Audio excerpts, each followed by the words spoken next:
아름답죠, 그렇죠? 네. 저는 오늘은 이정원 집사님이 눈물을 흘리나.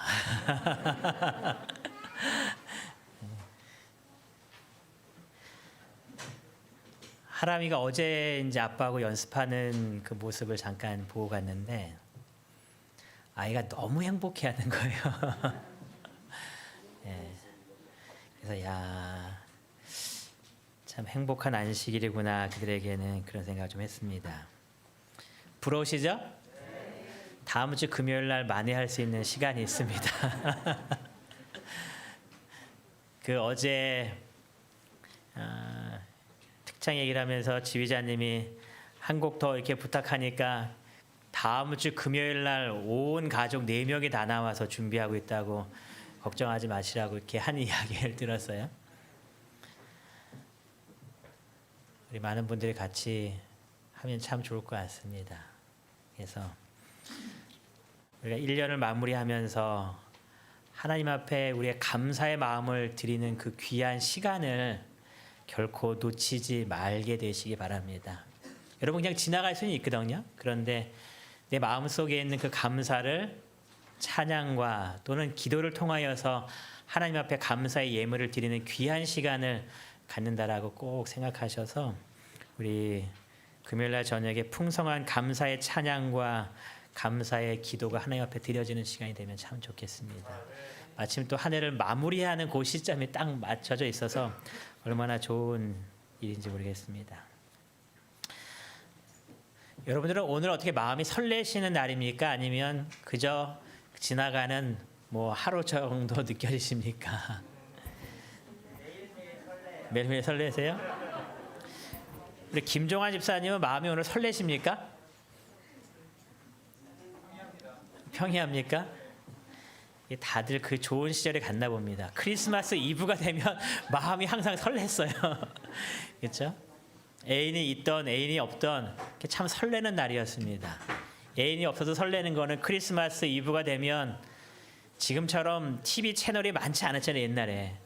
그러니까는 그 몇 개 안 되는 채널 속에서 재밌는 영화들이 막 이렇게 잔뜩 있는 걸 보면서 맛있는 것을 먹으면서 보낼 수 있는 참 설레이는 날이 크리스마스 이브였던 것 같습니다. 근데 오늘 크리스마스 이브예요. 여러분, 오늘 마음이 설레시기 바랍니다. 그냥 지나가지 마시고, 많은 이스라엘 백성들이 예수님의 초림은 가슴 설레이는 날이었습니다. 그토록 기다리는 날이었습니다. 언제 주님 오시나 하는 그 기다림 속에서 예수님의 초림을 간절히 기다렸었습니다. 이제 우리는 무엇을 기다리는 사람들인가요? 예수님의 재림을 기다리는 사람들입니다. 예수님의 재림을 우리 마음속에 설레이면서 기다릴 수 있는 우리 모든 재림 성도들이 되시기를 바랍니다. 그래서 오늘 제목을 정하다가 그날이 하루빨리 오도록 손꼽아 기다립니다라는 제목을 좀 정했는데, 이것은 제가 만들어낸 것은 아니고 성경 구절 내용에 이렇게 있는 그런 표현들입니다. 제가 동성학교에 발령을 받고 이제 학교에 가서 아이들을 만나는데 아이들이 이렇게 예쁘게 이렇게 인사를 하는데 그들이 인사말을 좀 알아듣지를 못했어요. 뭐라고 분명히 이야기를 하면서 인사를 하는데 무슨 말 하는지 잘 이해가 못해서 나중에 좀 물어봤습니다. 도대체 너희들 뭐라고 인사하냐라고 물어봤더니 어떻게 대답해 주냐면, 그들은 이렇게 서로 이렇게 인사말하면 반대편에 있는 사람이 이제 상대방의 그 인사말에 대해서 이렇게 반응을 하는 그 인사를 해요. 그 인사가 그거였습니다. 한쪽 편이 이제 처음 사람을 만나면 주님 오십니다라고 인사를 하는 겁니다. 지금 중학교 1학년, 2학년, 3학년 아이들에게 그 인사법을 지금 학교에서 가르쳐서 아이들이 인사하는데요. 사람을 처음 만나면 그 아이들은 고개를 숙이면서 주님 오십니다 이렇게 인사를 해요. 그럼 반대편은 뭐라고 대답할까요? 준비합시다 이렇게 인사합니다. 그러니까 중학생 아이들이 그 인사하는 것이 아직은 조금 낯설고 좀 창피하게 느껴지니까 어떻게 인사하냐면은 주님 오십니다 이렇게 인사해요. 약간 그 말을 도대체 못 알아듣는 겁니다. 뭐라고 얘기하는데 뭐랄까? 정신아 이렇게 딱 끝내야 됐거든요. 근데 그 인사말이 참 신앙에 큰 의미가 있는 말이 아닌가. 주님 오십니다라고 서로 인사하면서 주님의 재림을 마음속에서 기다리는 겁니다. 그럼 반대편은 또 뭐라고 대답해 준다고요? 준비합시다. 그날을 위해서 우리 함께 준비합시다. 한번 좀 해볼까요? 이쪽 두 줄은 주님 오십니다. 학생들처럼 빨리 하지 마시고 주님 오십니다 하고 이쪽 편은 준비합시다 이렇게 인사 좀 한번 좀 해볼까요? 자, 이쪽 먼저 인사해 보시겠습니다. 시작.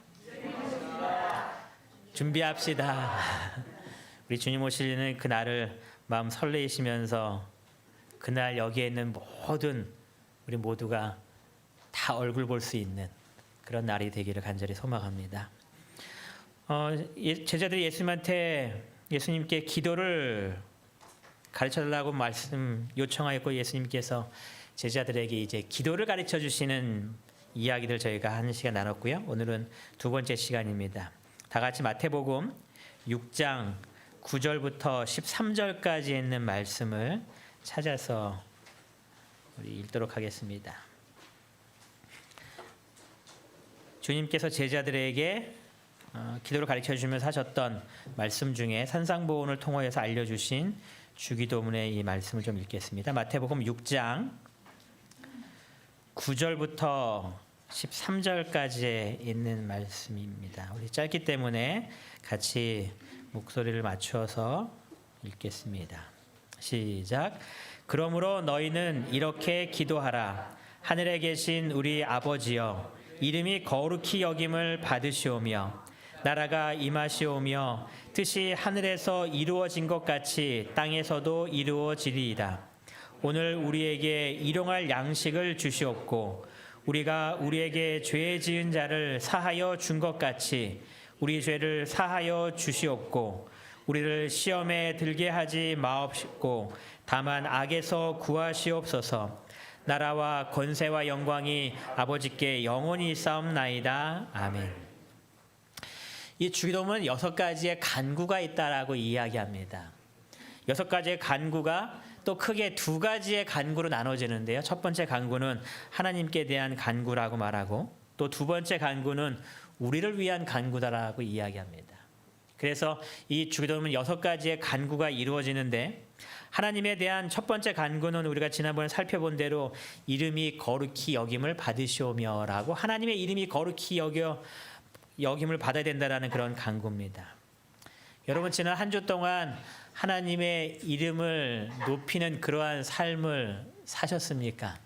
여러분의 삶의 모습들을 통하여서 여러분 주위에 있는 사람들이 하나님의 영광을 보게 되는 그러한 하나님의 이름을 높이는 그러한 삶을 사셨습니까?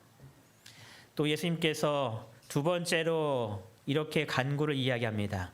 나라가 임하시오며 하나님의 나라가 임하는 그런 간구를 합니다. 이 볼륨 조금만 높여주세요.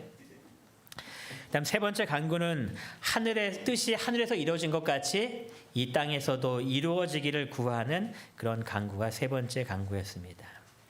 그리고 이제 우리 자신을 위한 간구를 하나님 앞에 드리는 겁니다. 그래서 이 주님께서 기도할 때에 우리의 기도의 순서를 이야기하시면서 하나님의 영광을 위하여 기도하는 간구가 제일 먼저 나와야 됨을 우리에게 가르치십니다. 그리고 하나님께 충분한 영광을 돌린 이후에 그 다음에 우리의 필요를 간구하는 그 기도를 드리는 것에 대해서 말씀하시죠. 첫 번째 우리를 위한 간구가 일용할 양식을 달라는 하나님께 대한 간구였습니다. 그리고 우리 죄를 사하여 주시옵고라고 간구한 다음에 마지막에는 시험에 들게 하지 마옵시고 다만 악에서 구해달라는 그 세 가지의 간구를 하면서 이 기도를 마칩니다. 오늘 이 6가지 간구 중에서 두 번째와 세 번째 간구를 좀 살펴보려고 합니다. 나라가 임하시오며라고 주님께서 기도하라라고 이야기합니다. 여기서 이 나라가 임하시라고 기도할 때의 이 나라는 크게 2가지의 의미로 사람들이 이렇게 받아들입니다. 하나는 은혜의 왕국을 이야기하고 또 하나는 영광의 왕국을 이야기하는데 예수님께서 여기서 말하는 이 나라는 은혜의 왕국을 언급하는 것이 아니라 영광의 왕국을 언급하는 것으로서 말씀하고 계십니다. 지금 이 땅에 이루어진 은혜의 왕국을 말하는 것이 아니라 주님께서 오실 때의 재림을 통해서 이루어질 영광의 왕국에 대한 이야기입니다. 그러면서 주님께서는 이 기도를 가르쳐 주시면서 주님께서 이 땅에 오실 것인데 당장 이것이 이루어지는 것은 아니다라는 말씀으로 제자들에게 이 기도에 대해서 가르쳐 주셨다라고 말합니다. 이 산상보훈 요 앞구절 읽어보면 어떤 내용이 등장하냐면 제자들은 그들의 마음속에 이 재림이 속히 오기를 그들의 마음속에 바라고 있었다라고 이렇게 이야기해요. 자신들의 때에 재림이 이루어지기를 그들이 바라고 있었던 겁니다. 그때 예수님께서는 이 기도를 가르쳐 주시면서 당장 이루어지지는 않을 것이다라고 말하시면서 이렇게 기도를 시킨 이유에 대해서 이렇게 기록합니다. 예수께서 그들에게 이 일을 위해 기도하게 하신 것은 그 나라가 하나님께서 정하시는 시간에 기필코 임할 것이라는 사실을 증거해 준다. 그래서 지금 당장 이루어지진 않지만 주님께서 정하신 시간에 분명히 재림이 있을 것이라는 것을 이 제자들에게 알려주시는 기도다라고 이야기를 합니다. 그래서 주님께서 우리에게 나라가 임하시오며라고 기도할 때에 이 기도의 의미는 재림에 대한 확신을 가지고 살라라는 그런 이야기였습니다. 지금 당장 혹 내 때에 이루어지지 않을 수는 있으나 우리의 마음속에 주님의 재림은 분명히 일어날 사건으로서 확실한 확신을 가지고 매일매일 주님의 재림을 기다려라라는 그러한 이야기입니다. 재림이 얼마 남지 않았다라는 것을 우리가 성경 여러 말씀을 통해서 분명히 확인하게 되는 것 같습니다. 제가 어렸을 때도 목사님들이 설교하실 때에 재림하실 때가 얼마 남지 않았습니다라는 그러한 이야기를 많이 하셨어요.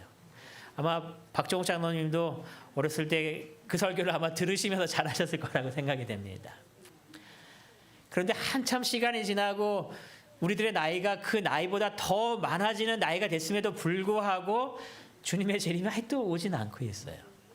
그런데 우리가 성경을 보면 볼수록 사회적으로 여러 가지 자연적으로 주님께서 오실 징조가 얼마나 가까웠는지 모릅니다.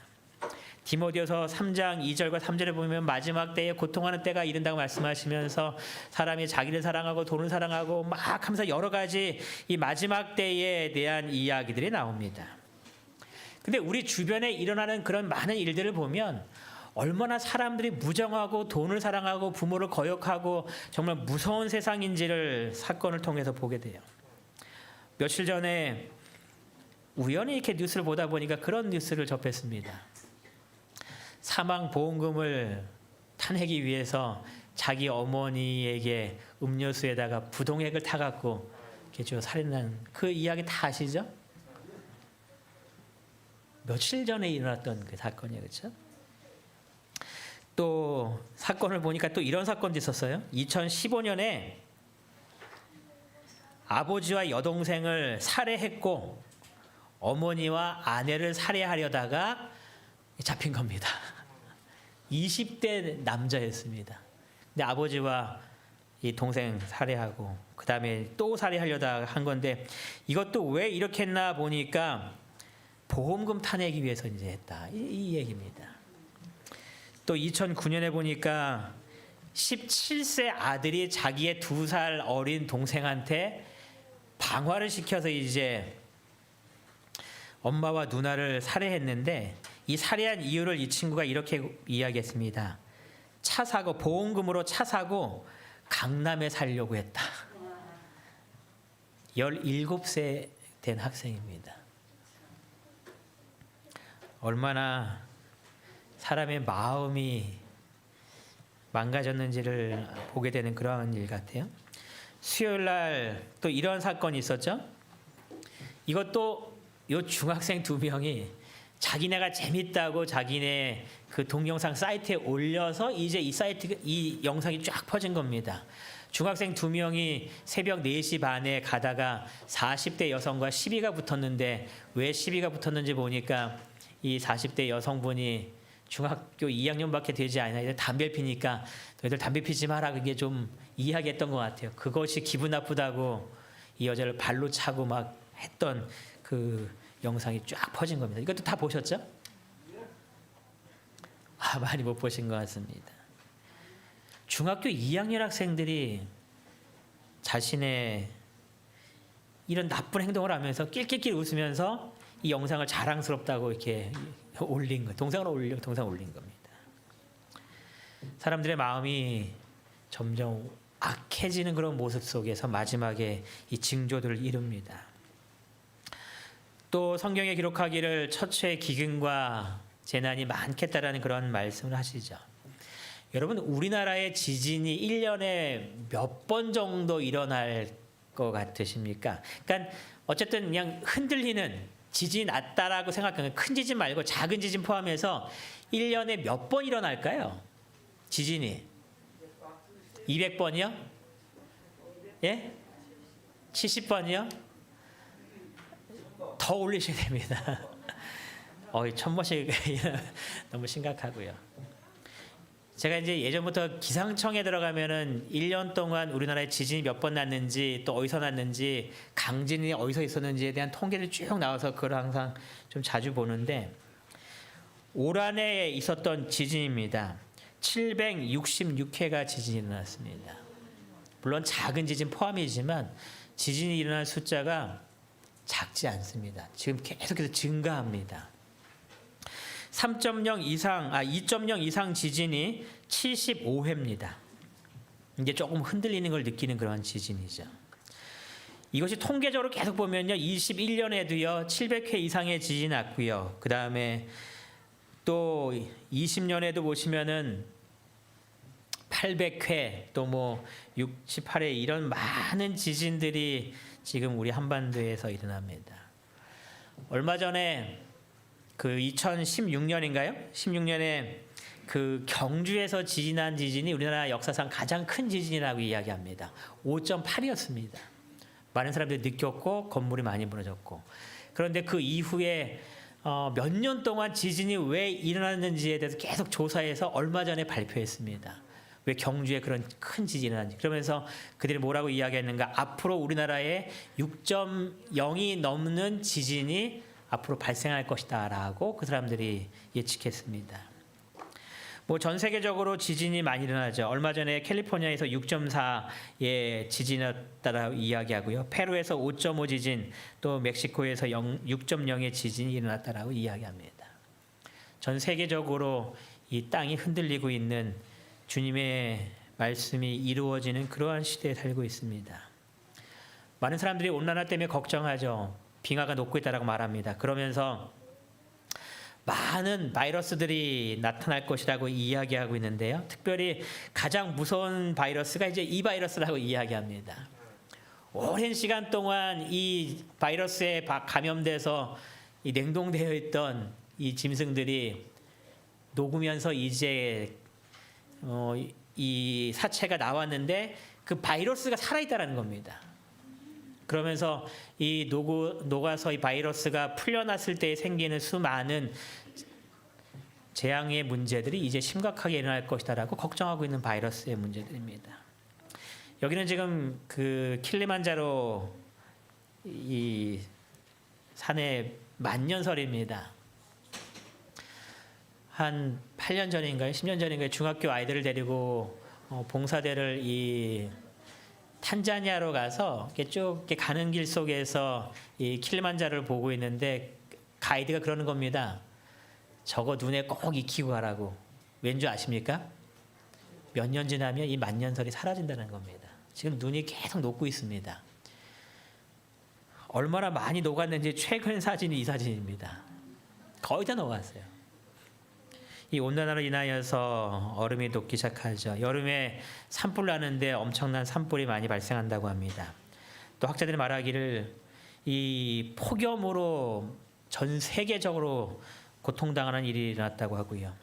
이 온난화 때문에 발생되는 것이 폭염뿐 아니라 엄청난 비가 내리는 겁니다. 홍수가 나는 겁니다. 그리고 엄청나게 큰 태풍이 불기 시작하는 이것이 바로 다 온난화로 일어나는 현상들이라고 말합니다. 우리 주변에 있는 많은 것들을 봤을 때에 이런 것이 얼마나 많이 일어나고 있는가를 보는 것은 주님의 재림이 정말 얼마 남지 않았다고 우리에게 보여주는 겁니다. 그래서 나라가 임하옵시고라고 하는 기도는 정말 주님께서 오실 때가 얼마 남지 않았구나 하고 이 재림에 대한 확신을 가지고 매일매일 재림을 바라보는 겁니다. 두 번째, 나라가 임하시오며 라는 기도 속에서는 무엇을 품고 있는가? 베드로후서 3장 12절의 말씀 우리 같이 읽어보시겠습니다. 베드로후서 3장 12절에 있는 말씀입니다. 우리 찾으신 다음에 한 목소리로 같이 읽도록 하겠습니다. 베드로후서 3장 12절. 우리 찾으셨으면 같이 읽겠습니다. 시작. 하나님의 날이 임하기를 바라보고 간절히 사모하라. 그날에 하늘이 불에 타서 풀어지고 물질이 뜨거운 불에 녹아지려니와. 베드로서 3장 12절에 우리에게 말씀하시기를 하나님의 날이 임하기를 바라보라라고 이야기합니다. 하나님의 날이 임하기를 바라보는 삶을 사는 것, 그것이 바로 나라가 임하시오며라는 기도의 내용이라는 겁니다. 이 하나님의 날이 임하기를 바라본다라는 이 표현을 다른 성경에는 어떻게 표현하고 있냐면 속히 오기를 간절히 기다려야 합니다라고 이렇게 이야기합니다. 속히 오기를 간절히 기다리는 겁니다. 여러분, 예수님 빨리 오시면 좋겠어라고 이야기하실 때가 많이 계신가요? 저희 아이들이 그 이야기를 많이 할 때가 있어요. 언제 주로 많이 할까요? 힘들 때 많이 합니다. 또 시험 보고 막 있으면 예수님 빨리 왔으면 좋겠어. 그 이야기 많이 합니다. 우리 삶 속에 여러분 편안한 것이 가득한 것이 때로는 축복은 아닌 것 같습니다. 어떤 분이 미국에서 한 수십 년 된 이야기인데 차를 타고 막 운전해서 가고 막 하는 그 미국의 삶을 누릴 때에 그분이 마음속에 어떤 마음이 들었냐면 천국에 안 가도 얘가 천국처럼 참 좋다라는 느낌이 마음속에 들더라는 겁니다. 모든 것들을 갖추고 모든 것들이 풍족해지니까 하늘이 그렇게 그리워지지 않았다라는 그 마음을 이야기하는 것을 들은 적이 있었어요. 여러분, 때때로 우리 삶 속에 고난이 오는 것이 그것이 내 삶 속에 하늘을 바라볼 수 있는 기회라면 그것을 축복으로 받아들이시기 바랍니다. 그리고 하늘을 바라보시기 바랍니다. 또 다른 번역에 이렇게 이야기합니다. 그날이 하루 빨리 오도록 손꼽아 기다려야 할 것입니다. 제가 이 성경 내용을 이제 제목으로 넣은 겁니다. 여러분께 무언가를 손꼽아 기다려 보신 적 있으십니까? 무언가 손꼽아 기다려 보신 적. 군대 가서 첫째 휴가를 손꼽아 기다려요. 언제 나갈 수 있나? 그 다음에 아까 말씀해 주신 것처럼 제대 날짜를 이렇게 손꼽아 기다립니다. 또 데이트하는 사람들은 크리스마스 때에 이브에 눈이 오기를 손꼽아 또 기다리겠죠. 우리 학생들은 또 나름대로 손꼽아 기다리는 무언가가 분명히 있을 겁니다. 학교에 있을 때에 학생들이 손꼽아 기다리는 것이 방학임을 보게 되었는데 또 누구도 기다리냐면 목회자들도 손꼽아 기다립니다. 그래서 제가 불러서 물어봤어요. 너는 도대체 왜 이렇게 방학을 손꼽아 기다리냐? 목회자한테 물어본 겁니다. 그랬더니 하는 말, 목사님 방학이 없으면 힘들어 죽을 것 같아요. 학교 목회자는 상당히 힘들어요. 그 친구가 방학이라도 빨리 와서 쉬었으면 손꼽아 기다리는 겁니다. 여러분, 우리 삶 속에 얼마나 이 하늘을 손꼽아 기다리고 있습니까? 나라가 임하시오며 이런 기도는 정말 내 마음속에 재림을 고대하며 살아야 하는 그 삶을 우리에게 이야기하는 겁니다. 여러분의 매일매일 삶 속에서 주님의 날이 임하기를 바라보면서 손꼽아 기다리는 이문동교회 성도님 되시기를 간절히 바랍니다. 나라가 임하시오며라는 이 뜻 중에 또 세 번째 이 부분은 베드로 3장 10절에 보니까 하나님의 날이 임하기를 바라보고 뭐 하래요? 간절히 사모하라라고 이야기합니다. 그런데 간절히 사모한다는 이 표현이 내가 정말 기다립니다라는 이 표현만 있는 것이 아니라 약간 좀 다른 표현이 있습니다. 내가 무언가를 간절히 기다리고 있는데 단지 가만히 있어서 기다리는 그러한 삶을 이야기하는 것이 아니라 새 번역은 이 부분을 이렇게 묘사하고 있습니다. 하나님의 날이 오기를 기다리고 뭐래요? 그날을 앞당기도록 하여야 하지 않겠습니까? 누가 앞당긴다는 이야기일까요? 내가 합당해야 하지 않겠습니까? 라고 물어보는 겁니다. 또 공동번역에는 이 부분을 이렇게 이야기해요. 그날이 속히 오도록 힘써야 할 것입니다. 나라가 임하시오며라는 이 기도는 주님 빨리 오세요라고 말하는 것만으로서 끝나는 것이 아니라 내 삶의 모습이 주님께서 빨리 오시도록 하는 그 삶의 모습으로 살아야 한다라고 이야기하는 겁니다. 여러분, 우리가 어떻게 하면 재림을 앞당기는 삶을 사는 걸까요? 우리가 어떻게 하면 주님의 재림이 빨리 임하시도록 할 수 있을까요? 그것이 뭐겠습니까? 마태복음 24장 14절에 주님께서 언제 오실 것인가에 대해서 우리에게 이렇게 이야기하십니다. 마태복음 24장 14절을 우리 찾아서 좀 읽어보도록 하겠습니다. 우리 먼저 찾으신 분께서 읽어주시면 감사하겠습니다. 마태복음 24장 14절입니다.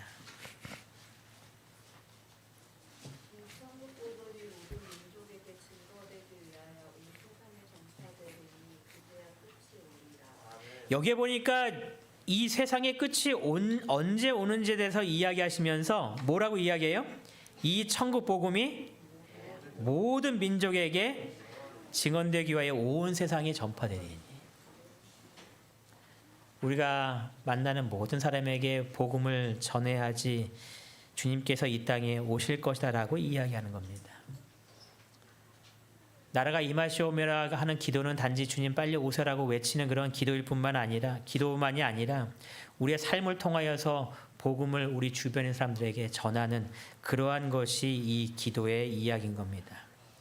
여러분, 인류 역사상 최초의 선지자에 대한 언급을 화해분이 기록하면서 누구를 이야기하고 있냐면은 에녹에 대해서 이야기합니다. 에녹이 이 지구상 최초의 선지자다라고 이야기합니다. 그러면서 에녹이 무엇을 보게 되냐면은 그는 세상에 예수께서 재림하실 것과 에녹이 무엇을 봤다라는 거예요? 예수께서 재림하실 것을 봤다는 겁니다. 그래서 에녹은 주변 사람들에게 뭘 전했다라는 거예요? 예수님께서 재림하실 것을 전했다라는 겁니다. 복음을 그가 전한 겁니다. 말씀을 통해서 많은 사람들에게 말씀을 증거하고요. 또 내 삶의 모습들을 통하여서 사람들에게 복음을 전하는 이문동교회 성도님 되시기를 바랍니다. 교회의 사명에 대해서 누군가가 이렇게 이야기합니다. 하나님 나라를 세상 가운데에 보여주는 것이다 라고 이야기합니다. 세상 가운데에 하나님의 나라를 보여주는 겁니다. 여러분의 삶을 통하여서 가정에서뿐만 아니라 직장에서, 또 학생들은 학교에서, 또 우리의 모임 가운데 있는 수많은 모임 가운데에서 우리의 말을 통하여서, 우리의 행동을 통하여서 내가 어떤 것에 시간을 더 많이 투자하고 돈을 어디에 사용하는지의 이 모든 것들을 통하여서 내가 무엇을 기다리고 무엇을 바라보며 사는지를 보여주는 사람이 되어야 된다라고 우리에게 이야기합니다. 우리 주변에 있는 많은 사람들에게 하나님의 나라를 보여줄 수 있는 우리 모든 이무동교회 성도님 되시기를 간절히 바랍니다. 산상보훈에서 그래서 이렇게 이야기합니다. 그분의 은혜의 기쁜 소식이 온 세상에 전파되기 전에는 그분의 나라가 임하지 않을 것이다. 그러므로 자신을 하나님께 바치고 다른 사람들을 그분께로 인도할 때에 우리는 그분의 나라가 빨리 임하도록 하는 것이다.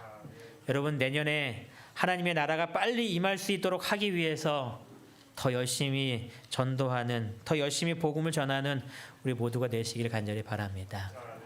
세 번째 간구입니다. 뜻이 하늘에서 이루어진 것 같이 땅에서도 이루어지이다. 하나님의 뜻이 이 땅에서 이루어지기를 기도하는 겁니다. 여러분, 온 우주가 누구의 뜻을 따라 움직이고 있을까요? 하나님의 뜻을 따라 움직인다라고 이해합니다. 근데 유일하게 하나님의 뜻을 따라 움직이지 아니하는 한 곳이 있습니다. 어딜까요? 지구예요. 또 지구에서도 모든 다른 피조물들은 하나님의 뜻을 따라 움직이는데 누구는 그 뜻을 자꾸만 안 따라갈까요? 바로 죄인들입니다. 정확하게 이야기하신 것은 우리 시우리 아버님 같아요. 저요. 죄인들은 하나님의 뜻을 잘 따라 움직이지 않습니다. 여러분들 이 피조물들이 얼마나 하나님의 뜻을 잘 따라가는가. 마태복음 17장 27절에 보면 베드로에게 성전세를 내라는 그러한 이야기를 들었을 때 베드로가 예수님께 성전세를 이야기하자 예수님께서 베드로에게 이렇게 이야기했습니다. 내가 바다에 가서 낚시를 던져 먼저 오르는 고기를 가져 입을 열면 돈 한 세겔을 얻을 것이니 가져다가 나와 너를 위하여 주라 하시니. 예수님께서 어떻게 성전세를 마련할 수 있는지에 대해서 베드로에게 이야기하신 장면입니다. 근데 여러분 이 이야기를 읽으면 이 이야기는 수정해야 될 부분이 좀 있을 거라는 생각이 듭니다. 여러분은 어떻게 수정하면 이 말이 좀 더 확신이 올 수 있을 거라 생각하시나요? 저는 이 부분을 어떻게 수정하고 싶냐면 내가 바다에 가서 낚시를 던져 낚시를 이렇게 들어올릴 때마다 여러 마리 고기가 한꺼번에 잡혀 올릴 것이니 그거 잔뜩 모아갖고 시장에 가서 팔아서 한 세겔 만들어서 주라고. 이러면 참 이해가 쉽습니다. 아니면 금을 던졌을 때의 예전 경험처럼 잔뜩 잡힐 때니 그거 갖다 팔면은 한 세겔도 넘을 거라고. 이렇게 이야기하면 참 이야기가 쉬울 것 같습니다. 왜냐하면 여러분 물고기를 키워보시면 저는 어렸을 때 이제 집에 이렇게 작은 어항이 있어서 물고기 키우면서 물고기를 봤는데 여러분 물고기는 자기가 먹을 수 있는 것만 입에 넣지 먹을 수 없는 것은 다 뱉어버립니다. 그거 보셨나요? 물고기 키우다 보면 얘가 이제 뭐 작은 어항에서 할 일이 없어서 그런지 뭐 하는지 계속 이렇게 바닥에 있는 것을 계속 이렇게 뭔가 계속 입에 집어넣어요. 하다가 이게 먹는 것이 아니면 다 뱉어냅니다. 그거 먹는 거 본 적이 없습니다. 여러분 물고기가 가다가 동전을 왜 물까요? 물고기가 동전을 물 이유가 없습니다. 입안에 머금고 있을 이유가 전혀 물고기가 없습니다. 동전을 물면 다시 어떻게 하는 게 당연한 거예요? 뱉어버리는 게 당연하죠. 근데 한 물고기가 누구 이야기를 들었어요? 예수님의 이야기를 듣는 겁니다. 베드로에게 하시는 이야기. 낚시를 던지면 물고기 한 마리가 입에 동전을 머물고 있을 거야. 그 이야기를 들은 물고기가 어떻게 하는 거예요? 온 바닥을 휘젓고 다니는 거죠. 한 세겔이 어딨나. 그리고 한 세겔이 보이면 잽싸게 입에 물고 베드로가 있는 곳에 와서 베드로의 바늘을 기다리는 겁니다. 그리고 다른 물고기가 물새라 잽싸게 가서 그 바늘을 물어버리는 거죠.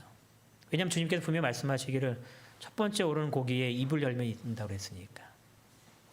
어쩌면 다른 고기들이 다 피하고 있었을지도 모릅니다. 그래 네가 빨리 물어라 하고. 온 피조물들이 다 주님의 뜻에 순종하며 사는 겁니다. 그래서 주님께서 말씀하시니까 그렇게 한 물고기의 입속에서 한 세계로 나오는 겁니다. 그런데 누구는 잘 순종하지 않는 거예요? 하나님의 뜻이 하늘에서 이루어진 것까지 땅에서도 이루어지려면 나를 통해서 그것이 이루어져야 되는데 우리는 그것을 잘 하지 않는 겁니다. 한 분이 기도에 대해서 이렇게 좀 정의를 내렸어요. 제가 기도는 하면 여러분들이 그 다음 내용들을 한번 읽어보시기 바랍니다. 기도는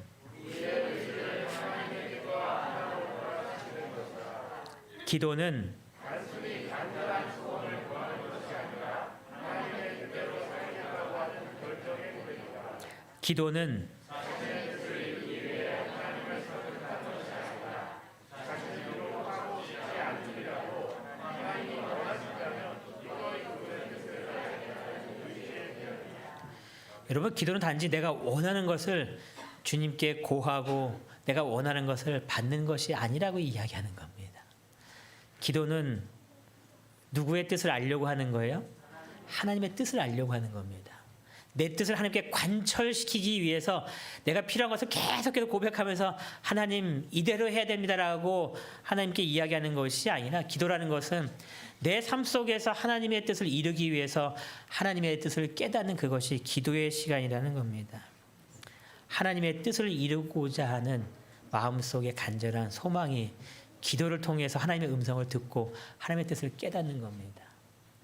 이것이 기도라는 것을 주님께서 가르쳐 주시면서 누가복음 22장 42절에 주님께서 이렇게 기도했습니다.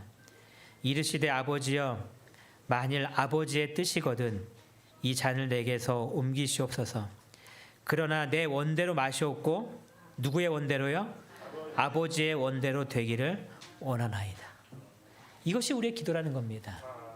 내 뜻이 이루어지기를 바라는 것이 아니라 나는 이렇게 하고 싶지만 주님의 뜻이 이 방향이라면 나의 뜻을 과감히 접고 주님의 뜻을 따라가는 것.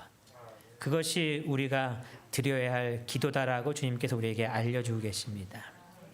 여러분 기도하시면서 하나님의 뜻을 깨달으시고 하나님의 뜻을 따라갈 수 있는 믿음을 달라고 구하셔서 여러분의 삶 속에 내 뜻을 이루는 것이 아니라 오직 하나님의 뜻이 이 땅에서도 이루어지는, 나를 통해서 이루어지는 놀라운 역사가 이루어지게 간구하시는 우리 모든 성도님 되시길 간절히 바랍니다.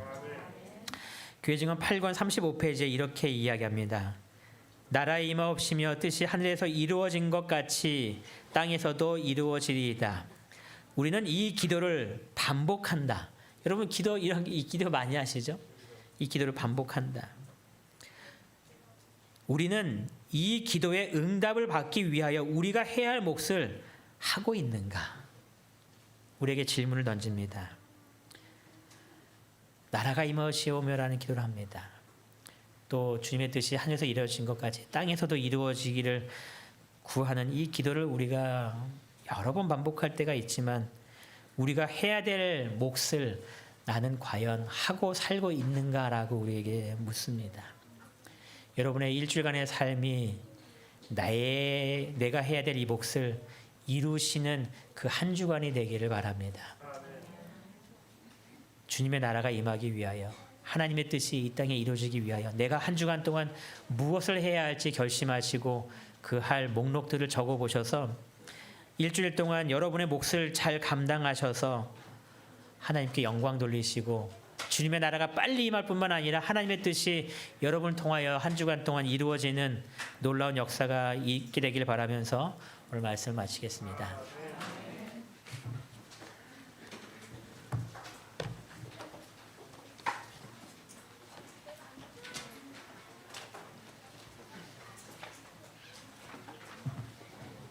네, 목사님 말씀 감사합니다. 마치는 찬미 431장입니다. 431장에 목사님께서 기도해 주시겠습니다.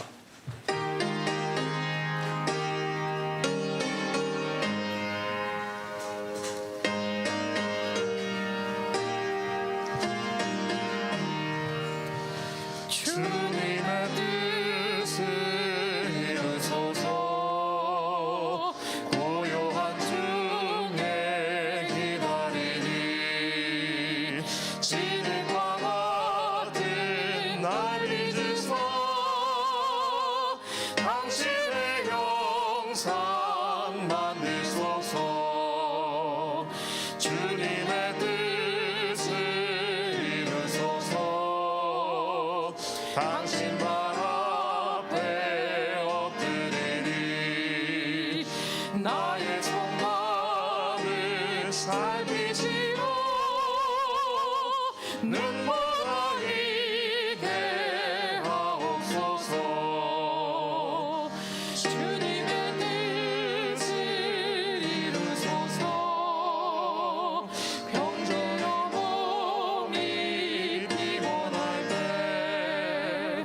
권능의 손을 내게 펴사 새롭게 하여 주옵소서. 주님의 뜻을 이루소서. 온전히 나를 주장하사 주님과 함께 동거하니 만민이 알게 하옵소서. 저희를 사랑하신 하나님 아버지, 저희들의 삶이 주님의 뜻을 이루는 귀한 삶 될 수 있도록 저희들에게 믿음을 허락하여 주시고 능력을 허락하여 주시어서 한 주간 동안 주위에 있는 모든 사람들에게 주님의 뜻을 밝히 드러내는 저희가 될 수 있도록 인도하여 주시옵소서. 저희를 사랑하시는 예수님의 이름으로 기도드리옵나이다. 아멘.